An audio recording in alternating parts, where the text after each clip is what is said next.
ഇനി ഈവനിങ്ങിൽ നമ്മൾ പഴംപൊരിയാണ് ഉണ്ടാക്കുന്നത്.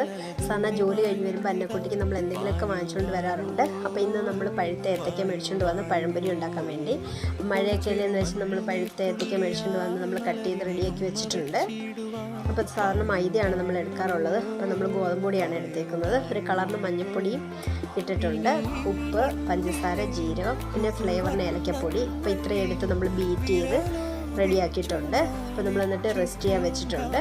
നമ്മൾ കട്ട് ചെയ്ത് വെച്ചേക്കുന്ന നമ്മുടെ ഏത്തയ്ക്ക ഈ മാവിനകത്ത് മുക്കി നമ്മൾ തിളച്ച എണ്ണയ്ക്കകത്തോട്ട് നമുക്ക് ഇട്ട് കൊടുക്കാം. നമ്മുടെ എണ്ണ തിളച്ച് വന്നിട്ടുണ്ട്. കറക്റ്റ് കൺസിസ്റ്റൻസി അല്ലെങ്കിൽ നമുക്ക് ഈ ഏത്തയ്ക്ക ഇതിൽ മുക്കുമ്പോൾ കറക്റ്റ് കിട്ടത്തില്ല. അപ്പോൾ കറക്റ്റ് പരുവമായിരിക്കണം.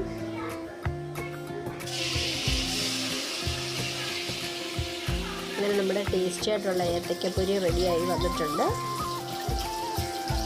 നല്ല ചൂടോട് തന്നെ അമ്മച്ചിക്ക് അന്നക്കുട്ടിക്ക് നമ്മൾ കൊണ്ടു കൊടുത്തു.